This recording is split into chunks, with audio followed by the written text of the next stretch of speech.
Here you go, have the nice calming view of a river. Quite literally the best thing I've seen all afternoon. There we go. Still outside Hillsborough, some people still hanging around, some people who can afford a smile. But not many of those will be Norwich City fans, because City have lost 5-1 here at Hillsborough. They've been outdone, outclassed, embarrassed, and season over. Yay! I think probably felt like death by 1,000 cuts in a way, given some of the tepid, passive away performances we've seen. Self-destruction at Burton and Rotherham and here, there and everywhere. I was quite lucky. I hadn't actually seen the games at Reading or at Brighton this season by some pure fluke. But I've now seen this one, so I feel like I'm fully involved in all the debacles of the year. The first goal did come from an error from John Reddy. Should be clearing the ball out of the stadium, not up the pitch, even though it was a great finish by Ross Wallace from 40 plus yards. But let's be clear, even up to that point, Norwich's retention of the ball was shocking for a side that supposedly their manager is building that around. They are supposed to be very good in possession, and I can tell you they were not. From kickoff, they were terrible with the ball today.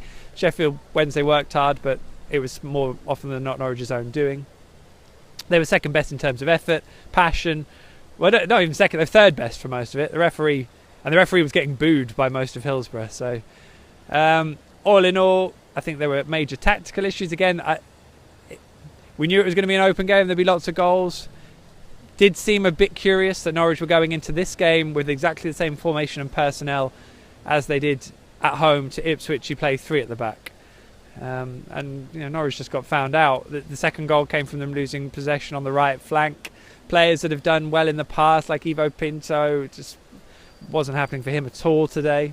We got to speak to Cameron Jerome afterwards, who was very open and honest, as horrible words that we use all too often. But he, as far as he was concerned, some players gave up. They're not fighting, not working for each other. They're not respecting each other. Some really strong stuff that Cam came out with, and you'll get to hear all of that.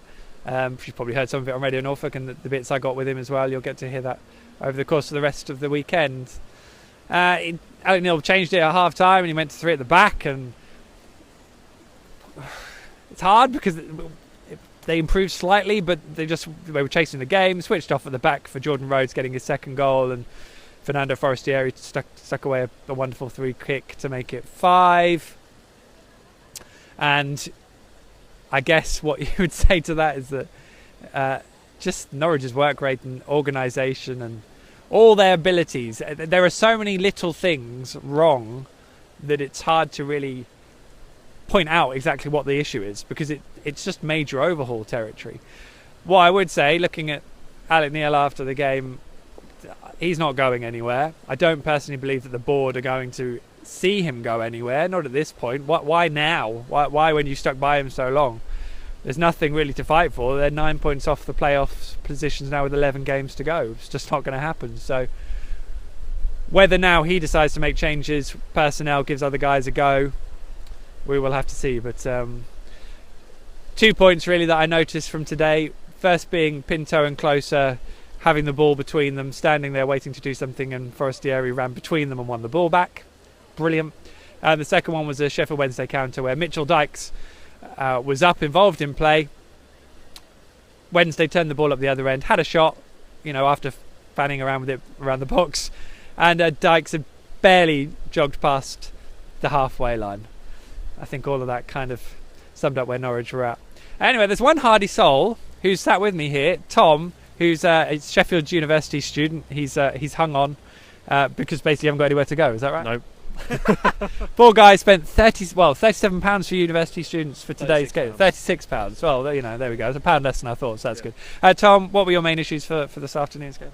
I just think we were too narrow, and being too narrow with that formation, which I don't quite understand, because we play 5 in midfield, so you'd think we'd have width, but we don't.